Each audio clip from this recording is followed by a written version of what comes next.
Jésus m'a sauvé de la mort alors que j'étais au travail le samedi 22 septembre 2018, j'ai commencé à me sentir mal.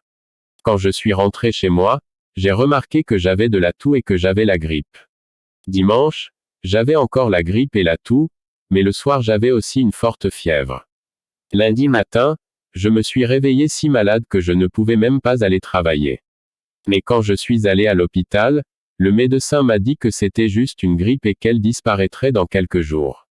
Il m'a donné un analgésique et des médicaments contre la toux. Mais j'ai déjà eu la grippe plusieurs fois auparavant et je n'avais pas l'impression que c'était juste une grippe. J'éprouvais des variations de forte fièvre et de froid extrême, une perte d'appétit, de graves courbatures, une faiblesse et un mal-être général. Je ne pouvais pas vraiment manger à partir de samedi soir et je me forçais juste à manger un peu parce que je me sentais faible. Mais mardi matin, je me suis réveillé en me sentant nettement mieux. Je me sentais fort, mon appétit était revenu et j'étais convaincu d'être presque complètement guéri.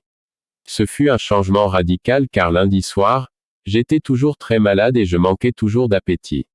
Mon mari était sorti et j'étais à la maison avec ma sœur cadette, Loïs et un autre parent. Après la douche, j'ai pris mon petit déjeuner sans difficulté car je me sentais bien et j'avais retrouvé l'appétit. Je me suis ensuite allongé sur un canapé, regardant la télévision. Il était environ 10 heures du matin. Peu de temps après, j'ai remarqué que la batterie de mon téléphone était faible, alors je me suis levé pour le mettre sur le chargeur.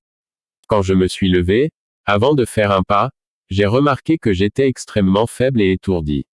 Je pouvais aussi entendre un bourdonnement très fort dans mes oreilles, ding ding ding. Je me suis immédiatement assis sur le canapé et j'ai décidé de me reposer jusqu'à ce que je me sente mieux. Alors que je m'allongeais sur le canapé, je ne pouvais pas vraiment dire à quel moment cela s'était produit. Je viens de découvrir que j'avais perdu connaissance et que j'étais sur le point de mourir.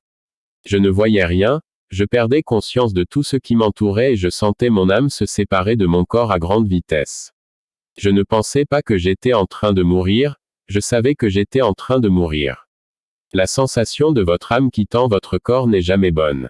C'est une expérience effrayante. Je me suis retrouvé à lever la main avec un grand désespoir et à crier de toute ma voix. Jésus. Immédiatement, j'ai repris conscience, je pouvais tout voir autour de moi, mais mon cœur battait à tout rompre, je transpirais et je tremblais de manière incontrôlable. J'étais soudainement extrêmement malade et je savais que j'étais encore en train de mourir. Mon âme se battait toujours pour quitter mon corps et je n'avais aucun contrôle sur elle.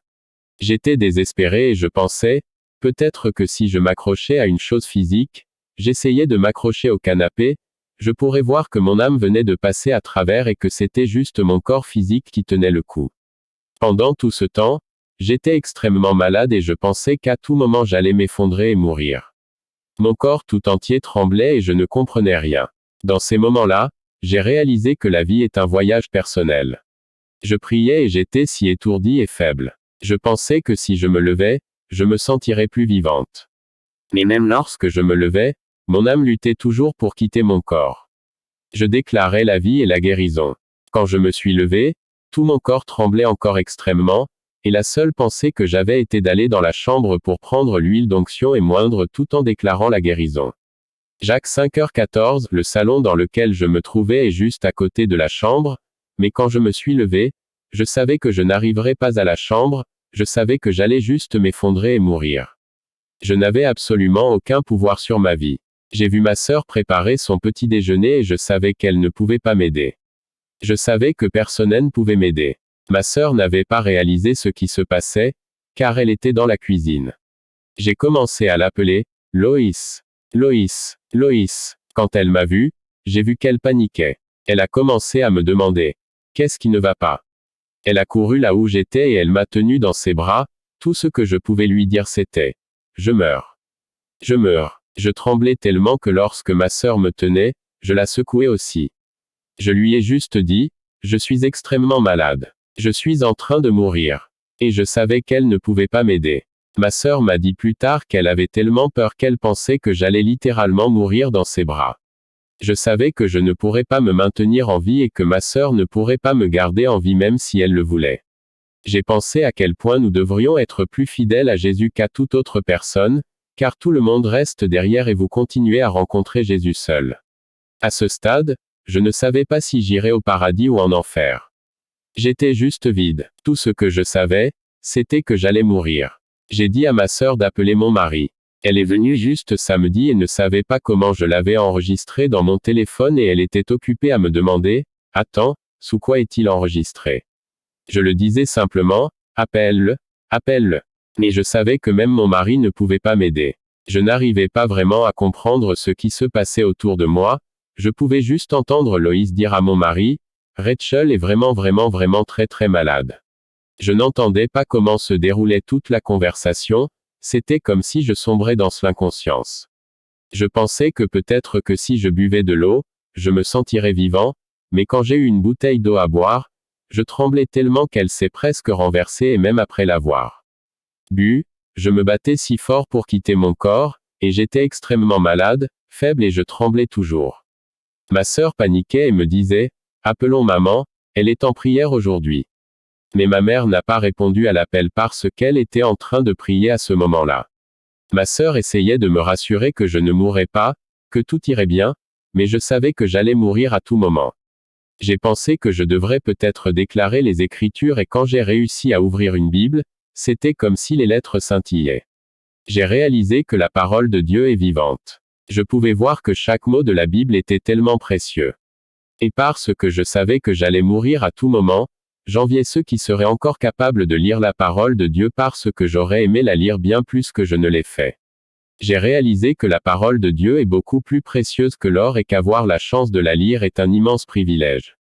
J'étais si faible, je ne pouvais pas lire ne serait-ce qu'un seul verset, mais j'ai vu la lumière briller sur chaque mot. Cela semblait être un printemps rafraîchissant. Enfants de Dieu, passons beaucoup de temps à lire la Bible, c'est un don très précieux de Dieu. Le jour de votre mort, vous réaliserez à quel point il est précieux mais vous ne pourrez pas en lire davantage. J'enviais beaucoup ma sœur et l'autre part qui n'était pas mourant et pouvait encore le lire, mais j'ai réalisé qu'eux aussi ne comprenaient pas encore à quel point la parole de Dieu est précieuse. J'ai souhaité une seconde chance juste pour pouvoir lire la Bible de manière obsessionnelle. Même si je ne pouvais rien lire, rien qu'en voyant les mots sur la page où ma Bible était ouverte, j'ai ressenti une grande chaleur du Saint-Esprit dans mon cœur, comme si mon cœur bondissait de joie en voyant la parole de Dieu. Je déclarais toujours ma guérison. Mais j'étais si faible que la plupart de mes déclarations n'étaient que des chuchotements et des marmonnements, « Jésus, s'il te plaît, aide-moi. Je vivrai, je ne mourrai pas. » J'ai commencé à me sentir mieux, quand mon mari est arrivé, il m'a trouvée assise. Il ne pouvait pas y croire parce que j'avais l'air bien. C'était comme si ma sœur venait de mentir en lui disant que j'étais vraiment très très malade. Quelques jours avant que je tombe malade, mon mari avait eu la vision d'une ancienne armée venant d'un endroit entre l'Est et le Sud. Dans la vision, l'arrivée de l'ancienne armée était comme un déjà-vu. C'était comme s'il avait vu auparavant les destructions que cette armée pouvait faire. Il a vu que cette ancienne armée démoniaque était présente à travers les âges, même à l'époque de David. Il a vu que partout où il passe, il laisse une destruction totale et la mort. Et dans la vision, il savait que cela arrivait chez nous.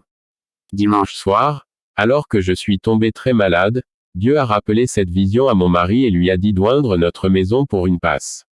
Il a donc oint les montants des portes et les fenêtres comme le faisaient les Israélites lors de la Pâque.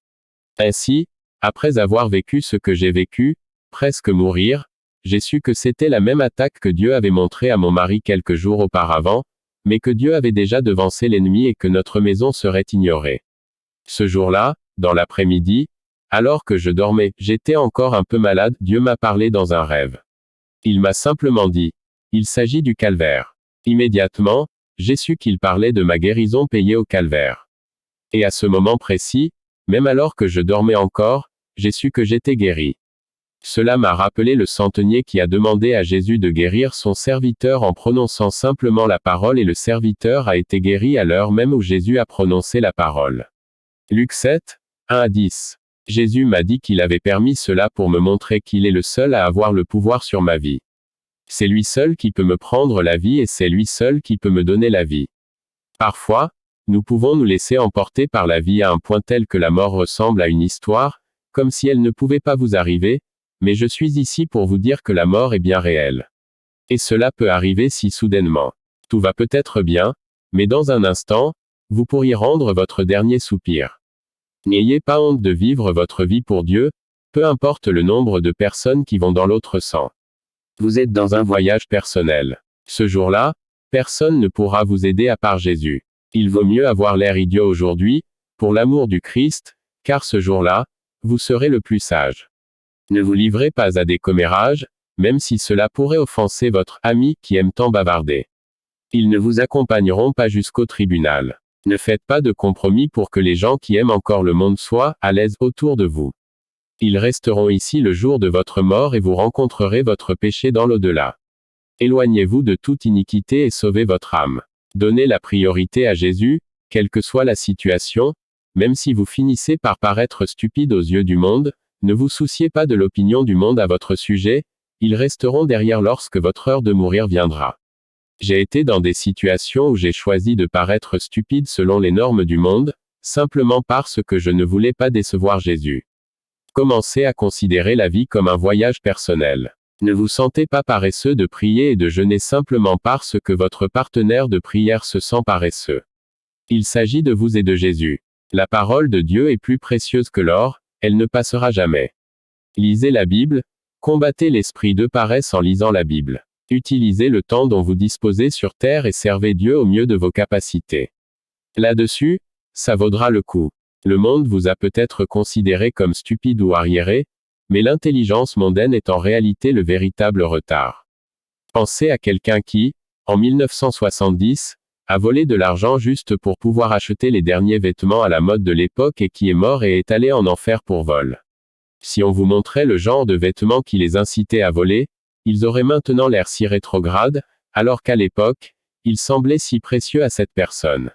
Ils sont décédés. Tout passera, seule la parole de Dieu restera. Chérissez la parole de Dieu.